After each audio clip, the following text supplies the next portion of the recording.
Selamat pagi Indonesia. Ya. Selamat bertemu kembali ya di dalam hasil diskusi saya dengan seseorang. Ya. Tadi pagi ini saya melakukan tugas saya, yaitu olahraga ya. Olahraga saya seperti saya katakan yang lalu, menyapu halaman. Ya, halamannya cukup luas sebenarnya ya. Pagi jam 5 saya sudah keluar, kemudian saya buka gerbang. Ya, pada waktu saya buka gerbang, ya, gerbang depan itu, ya, maksudnya itu dibuka supaya nanti kalau Jawa Pos datang, ya, dia tidak perlu melemparkan surat kabar atau koran itu di halaman saya gitu ya. Kalau habis hujan, dia harus membungkus dengan kantong plastik. Ya. Kalau tidak hujan dia harus pakai karet gitu ya. Saya pikir kok kasihan sekali. Ya, itu sebabnya setiap pagi jam 5 saya buka. Ya. Kemudian sampai saya nyapu, baru awal saya menyapu di depan gerbang itu ada orang tua lewat. Ya, saya orang tua juga, tapi dia lebih tua. Ya. Kemudian saya pikir, ya etika saya sapa dia. Selamat pagi Pak. Dia menoleh, selamat pagi. Terus dia berhenti. Terus dia melihat ke saya seperti kenal Anda ya. Waduh, saya tidak pernah tahu orang ini gitu ya. Oh nggak salah Anda di Malang ya, gitu ya. Oh iya betul, saya bilang gitu. Nama Anda siapa? Gitu. Kemudian saya menyebut nama saya. Betul kalau gitu. Waduh, saya pikir siapa ini? Ya. Terus ya mulai masuk ke halaman. Waduh, enggak jadi nyapu saya untuk menghormati. Ya, saya basa-basi dengan dia. Tahu-tahu Jawa Pos datang. Jawa Pos datang, saya bilang, aduh, Pak, kita duduk di dalam yuk. Gitu. Udah di teras saja. Ya. Dia duduk di teras depan, kita duduk ngobrol-ngobrol. Kemudian dia tanya, loh, masih langganan Jawa Pos? Oh, saya melanjutkan punya mertua saya. Gitu ya.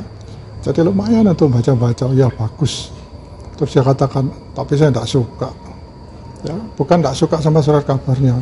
Sekarang itu banyak kajian-kajian politik yang, saya tidak suka sama sekali. Saya tidak tahu siapa dia. Ya. Kemudian dia katakan, Pak, Bapak tadi mengatakan saya tinggal di Malang. Sebentar.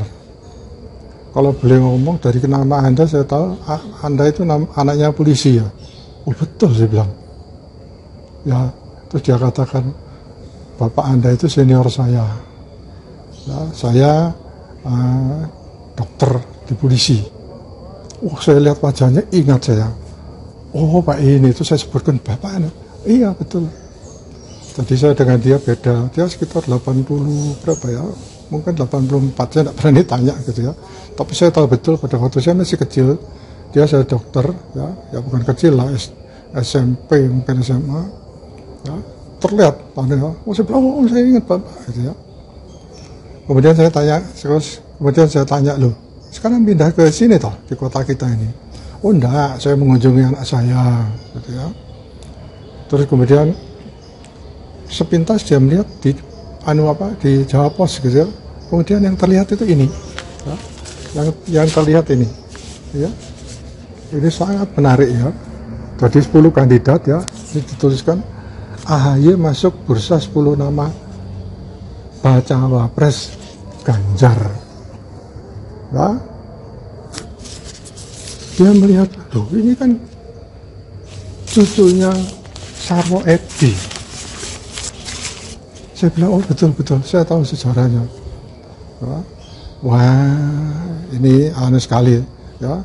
Saya sangat ya dengan Bapak Sarwo Edi Wibowo, kalau salah ya. Saya agak lupa, tapi saya ingat dulu ya, orang yang prestasi apa saya lupa. Ternyata si orang ini, dokter ini begitu istilahnya ngefansnya ya sama Sarwo Edi, sehingga dia tahu banyak cerita. Ya. Kita lihat ya, PDIP sudah menentukan 10 calon ya. Ada 2 bulan lalu atau 1 bulan yang lalu kan Ketua Umum PDI Megawati itu mengatakan, gayanya kan kadang-kadang kita tidak begitu yakin, oh kalau kita sudah punya 10 calon cawapres, wakil presidennya Ganjar. Nah, saya pikir kok banyak sekali gitu ya. Ya mungkin percaya dirinya terus ngomong seperti itu. Terus dia masih semua nama itu masih digodok. Ya, masih dimasak, masih diyakinkan mana yang paling tepat. Ya. Nah muncullah ini.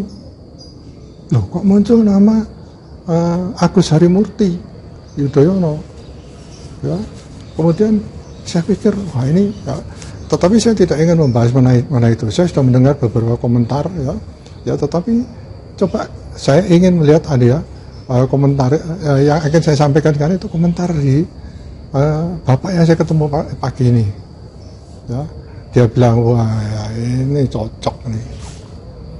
Ya, coba lihat profilnya. Ya, profilnya wajahnya si Agus Harimurti ini. Ya, dia bilang dia tidak begitu hafal namanya. Dia tanya siapa tadi? Apa tadi? Cucunya Sarwo Edi, dia cuma ingat eyangnya ya, mbahnya. Oh, Agus Harimurti iya. Coba lihat profil wajahnya. Sama dengan wah ini rupanya dia karena wajahnya dia mendukung. Gitu ya, saya pikir wah ya, dia mendukung wajahnya itu sama dengan Sarwo Edi Wibowo. Saya tanya loh Pak, karena itu cucunya Bapak ngefans gitu sama ya. Bukan. Ya, Anda harus tahu sejarah dari Sarwo Edi Wibowo. Wah ini saya harus belajar ya, sejarah ini. Ya namanya, mau maaf ya, mungkin saya sebagai orang tua juga banyak ngomong ya. Tapi dia ini banyak ngomong sampai saya tidak selesai nyapu. Tapi menarik. Ya, diam-diam saya ambil kertas kemudian saya catat semua apa yang dikatakan. Ya, tidak tahu benar atau tidak, saya mau cek. Ya, tapi banyak benarnya. Ya. Kemudian yang saya lihat itu ada pernyataannya, ada salah satu. Ya. Coba Anda bayangkan ya, yang bernama Sarwo Edi Wibowo itu, ya kalau boleh katakan tuh pahlawan, berprestasi dia. Ya, pada waktu G30S, wah ini mulai dia ceritanya, dia pangkatnya kolonel. Wah, saya tidak tahu, saya tahunya Pak Sarwo Edi itu jenderal ya, tak pikir loh, masuk kolonel gitu ya. Tapi setelah saya cek benar ceritanya. Ya, kemudian salah satu yang dia ceritakan adalah ya, Pak Sarwo Edi itu dikatakan tidak pro Soekarno. Saya tidak percaya katanya gitu ya. Saya bilang wah tidak tahu tentang itu gitu ya. Ya namanya berita-berita itu kan ada yang bilang ini atau bilang itu ya. Nah, dia mengatakan begini. Dia orang yang sama sekali tidak disukai oleh Soeharto. Loh, kenapa Pak? Saya tanya gitu. Iya. Pada waktu kejadian G30S, wah ini tahu sejarah. Dia katakan ya, Pak Sarwo Edi masih meraba-raba. Kok ada kejadian ini? Ya. Terus pertama yang dia lakukan, ya, saya cuma mengerti apa yang dikatakan. Mungkin Bapak ini sangat ngefans ya sama Sarwo Edi sehingga ya dugaan aja dia ngambil yang positif. Ya bagus juga. Dia katakan pertama yang dia lakukan adalah menemui Bung Karno, Presiden Soekarno. Dia katakan ya dia bersama dengan tak tahu itu saya pernah tahu ceritanya ya. Dia terbang naik helikopter ke Istana Bogor dengan beberapa jenderal gitu ya. Ya saya tidak tahu anunya ya, tetapi Anda lihat di sini dia katakan ya, dia adalah seorang komandan RPKAD. Waduh, RPKAD itu apa ya? Saya pikir lupa saya ya, meskipun kita waktu kecil, wah RPKAD ya, saya lupa apa yang namanya RPKAD ya. Jadi saya catat di sini ya, Resimen Para Komando Angkatan Darat. Wah ini luar biasa ini ya. Sekarang kalau nggak salah mungkin Kopassus ya. Wah ini pasukan elit nih ya, orang hebat. Nah Sarwo Edi itu komandannya ya, dan kelihatannya dia menyelesaikan semua itu di bawah dia sebagai komandan RPKAD menyelesaikan banyak hal di pemberontakan ya G30 SPKI waktu itu ya. Saya terus terang nggak tahu ini dari bapak ini ya. Coba Anda lihat, katanya dia, apa yang dilakukan oleh Sarwoedi menemui Presiden Soekarno di Istana Bogor. Ya, di sana dikatakan dia ingin menemui tapi dia tidak tahu kalau Presiden Soekarno itu sudah pindah ke Bogor. Diberitahu oleh siapa ya, KSAU apa siapa gitu ya, ya dia yang ngomong, saya tidak sempat catat itu ya. Terus dia berangkat ke Bogor. Tapi keberangkatannya dia ke Bogor menemui Soekarno, ya, Presiden Soekarno, itu menjadi malapetaka. Ya, karena kenapa dia berangkat ke sana kok tidak izin Soeharto? Yaitu intinya yang dikatakan oleh dokter itu ya. Saya pikir ini logikanya benar cara berpikirnya. Nah dari sanalah mulai ada istilahnya kebencian Soeharto. Ya, kemudian ya tetapi karena dia masih butuh Pak Sarwoedi, ya dia masih tetap pakai dia begitu dia sudah tidak butuh, ya Pak Sarwoedi itu akan ditempatkan menjadi duta besar di Uni Soviet. Wah, ya singkat cerita, banyak cerita ya, dia tidak jadi di ya, tetapi dikatakan dia pada waktu itu ya, yang menceritakan adalah ibu dari Agus Harimurti. Ya, karena ibu dari Agus Harimurti itu adalah anaknya Sarwoedi Wibowo. Saya mulai tertarik dengan cerita ini. Ya, beliaunya menceritakan. Saya membayangkan, dia memanggil ayah itu papi ya. Ya katakan saya membayangkan rumah kita itu menjadi yang tadinya ceria itu menjadi seperti sepi ya, karena melihat ayahnya galau. Masa saya ini menumpas PKI ditaruh negara yang komunis. Nah itu yang dikatakan oleh dokter itu dia. Saya ingin cari ya, mungkin saya ingin bahas sedikit mengenai Pak Sarwoedi ini ya. Tetapi ini ada hubungannya dengan AHY yang dikatakan tadi ya. Lihat profilnya itu sama dengan Sarwoedi. Saya pikir saya mulai bandingkan, bener. Ya. Nah itu sebabnya ya, pada waktu Agus Harimurti ini menurut dia, ini kajiannya dokter ini, ya, begitu dia memutuskan keluar dari TNI itu sangat menyedihkan ibunya. Saya bilang, loh Bapak tahu dari mana? Loh, Anda bayangkan ya, pada waktu itu salah satu yang diceritakan, nanti saya kasih pinjam bukunya, ya, buku tentang Sarwoedi Wibowo.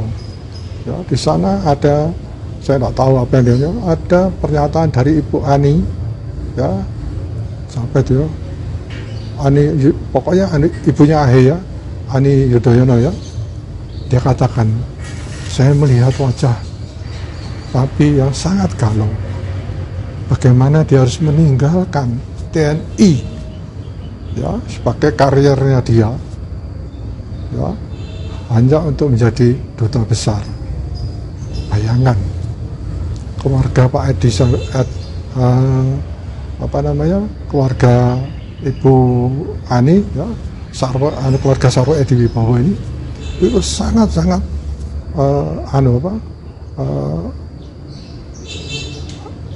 suka, artinya memang mereka itu adalah mungkin ya kalau saya lihat kebanyakan mereka itu adalah tentara ya, TNI ya, sehingga dengan bangganya mereka, saya ingat kakak saya mengatakan, kalau kamu mau karier, kalau kamu make money. Nah Sarwoedi ini rupanya dia karirnya mulai naik, tetapi ditahan oleh Pak Soeharto. Mudah-mudahan saya dapat pinjaman bukunya dalam hari dekat ini ya, supaya saya bisa membaca semuanya. Ya, jadi dia merasa bahwa karirnya itu dipotong oleh Soeharto, dan memang itu tujuannya. Ya, Pak Harto itu khawatir, ya, kalau dia disaingi atau tidak tahu apa, ya tadi dengan dia langsung melapor ke melapor ke Bung Karno, ya.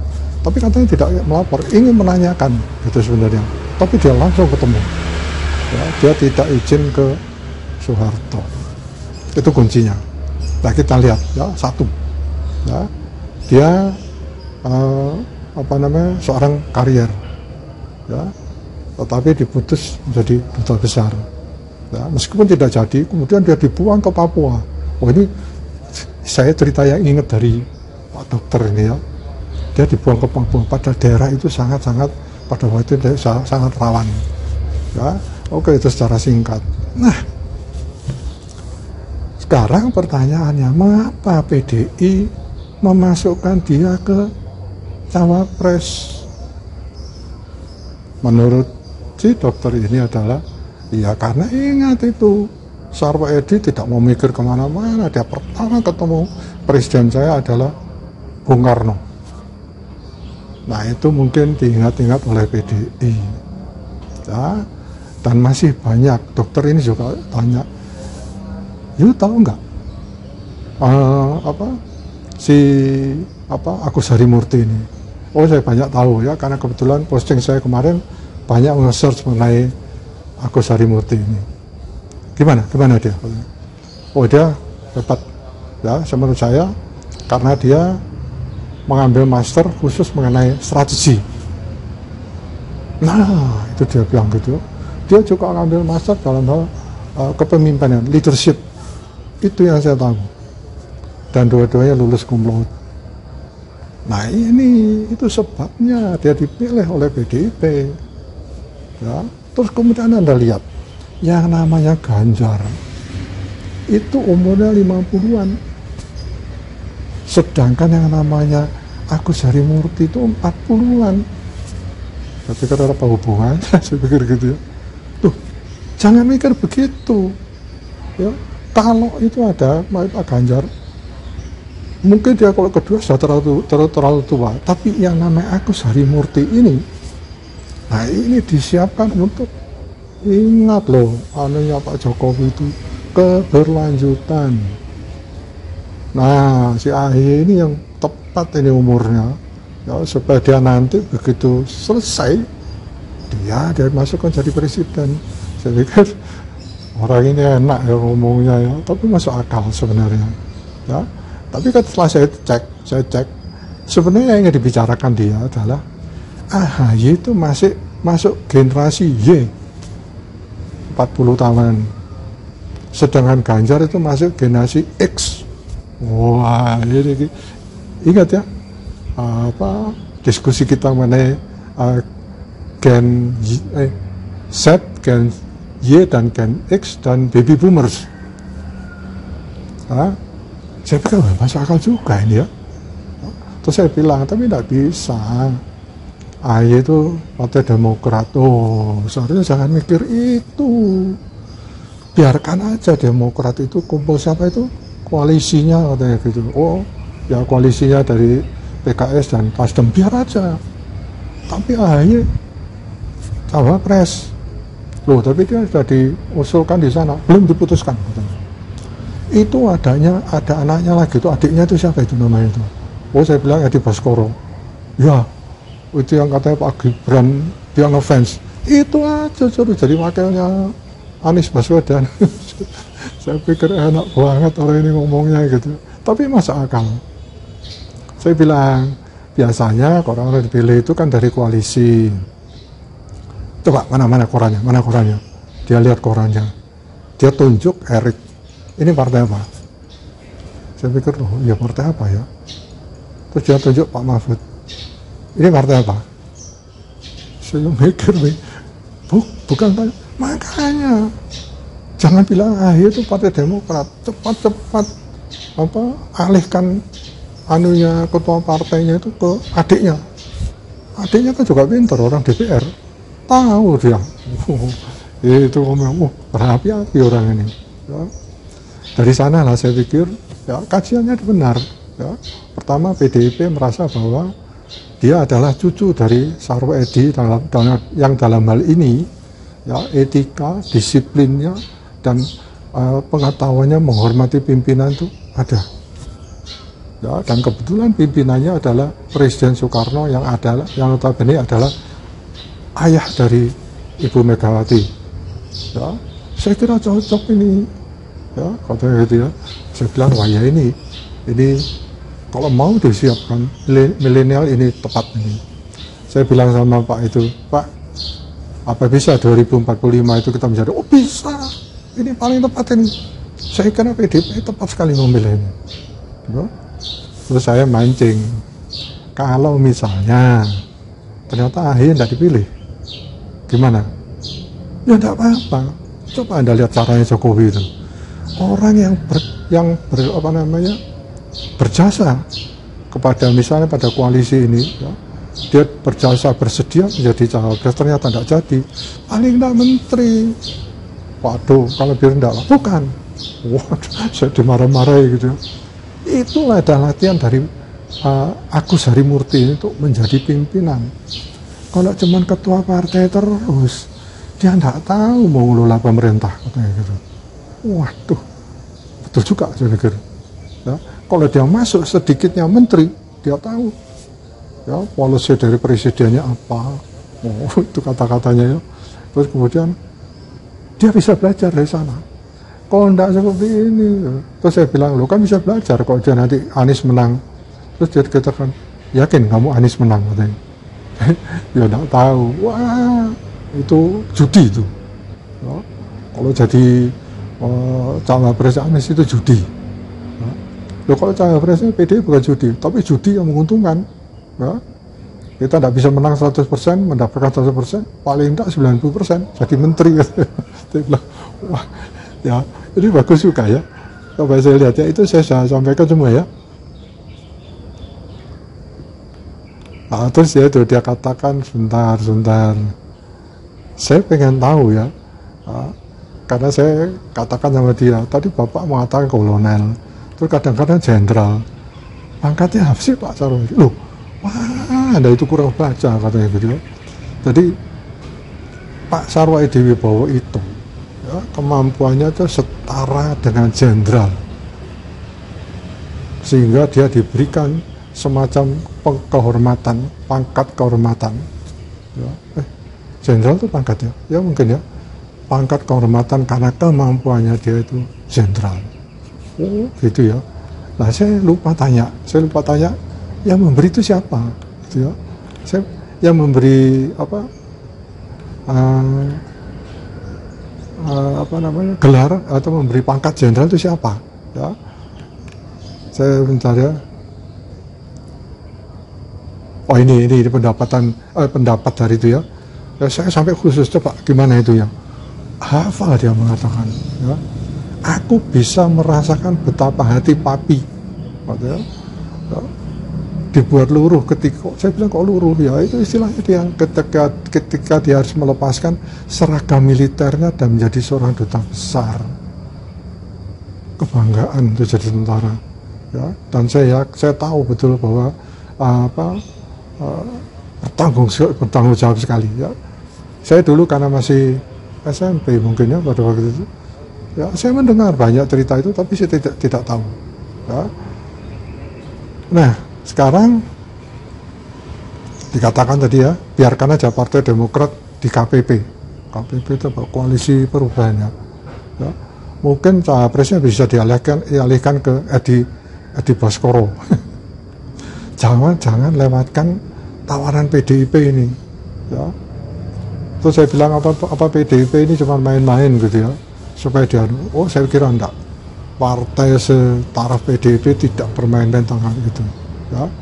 Kalau dia bermain-main ternyata AHY memang terpilih dari cawapres, kalau main-main menyesalkan, tapi saya kira tidak, dia saya hitung kalau itu terjadi pasti untung. Wah itu katanya dia master di bidang manajemen strategi dan leadership ya. Ini kesempatan langkah awal masa depan politiknya ya. Dia katakan gini, ini agak dia agak lancang dikit gitu ya. Ya saya tadi katakan bahwa ibunya paling sedih pasti, saya yakin. Belum tentu kan, ketika dia memutuskan keluar dari TNI ya, alasannya dia apa? Keluarga ini keluarga tentara gitu loh. Jadi ibunya melihat, aduh ayah saya kok menderita ya, istilahnya di karirnya dipotong. Nah sekarang dah saya ingin anak saya jadi untuk sebagai rasa bakti pada eyangnya, gitu ya. Saya bilang ya mungkin juga betul, gitu ya. Tetapi apakah dia memutuskan tuh dia putuskan sendiri? Ya pasti dia ngomong sama ibunya atau ayahnya, gitu ya. Ya jadi artinya Bu Ani Yudhoyono mungkin tahu, tapi dia katakan tidak, pasti yakin saya tidak. Dari kata-kata itu tadi, bagaimana dia harus melepaskan seragamnya untuk menjadi duta besar. Ya. Nah ini langkah awal. Sudah terlanjur keluar dari TNI, ya, dia harus karyanya dia harus berkembang dan jangan salah langkah. Oh katanya dia, terima itu. Ya. Tadi dikatakan ya, kalau tidak diterima gimana? Paling tidak jadi menteri. Ya, apa begitu Pak? Kalau tidak jadi kan ya tidak jadi. Oh enggak. Ya coba lihat. Ya, kalau ini keberlanjutan dikatakan oleh Jokowi, ya, Jokowi akan mengapresiasi kesiapannya dia menjadi cawapres. Ya, apresiasi itu berupa terima kasih. Ya, meskipun dia tidak itu ya, dan pasti dia dihargai kemampuannya. Ya, itu menurut teman saya ini. Ya, setelah melihat Jawa Pos, yang lain tidak dilihat ya. AHY mana headline-nya ini AHY, gitu ya. Jadi headline-nya coba lihat ini, AHY di sini. Ya. Loh kenapa AHY? Ya, banyak masalah, banyak alasan. Oh dia kan sudah dianukan di itu ya, di mana di KPP, Koalisi Perubahan, apa ya? Ya perubahan, KPP lupa saya. Ya. Tapi kan belum diputuskan. Ya.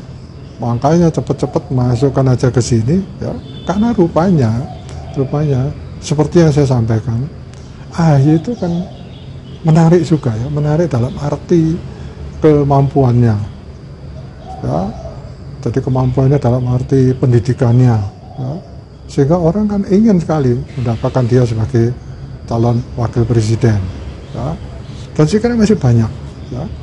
Nah sebenarnya saya ingin membahas mengenai Sarwo Edi, ya, Sarwo Edi Wibowo ini ya. Ya, saya nunggu ya, karena Pak Dokter ini berlibur ya di sini, ya. Dia berlibur di rumah anaknya, kemudian rumahnya masih di Malang. Ya. Oh dia bilang nanti kalau saya pulang ke Malang, saya akan bawa buku itu Anda baca. Gitu katanya. Ya.